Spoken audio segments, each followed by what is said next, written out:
हो गया खरी हो हमर यार मनावा तो एक बेर बात कर लगे।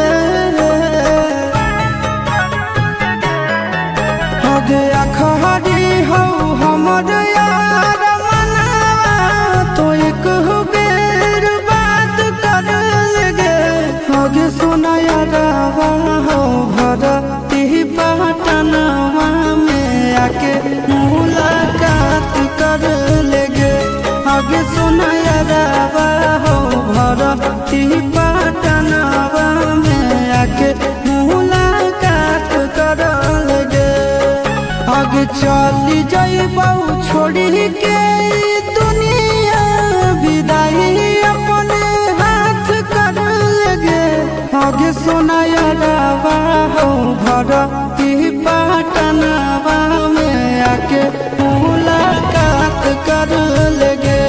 आगे सोना यारवा हो भरती पटनवा में आके मुलाकात कर लेगे।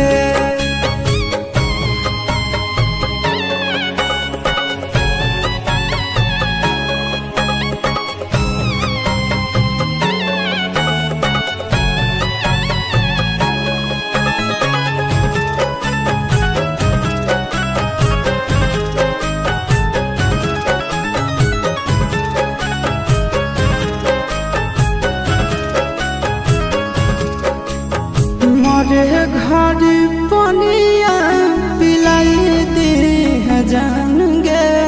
कफन ओढ़ाई दी है टूटत ही जब प्राण गे।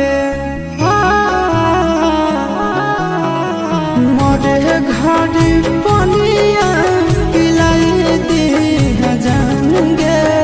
कफन ओढ़ाई दी है टूटत ही जब प्राण गे। आगे हमारा से तोरा जाती प्यार होता भेंट साक्षात कर लगे। आगे सोना यारवा हो भरती पटनवा में आके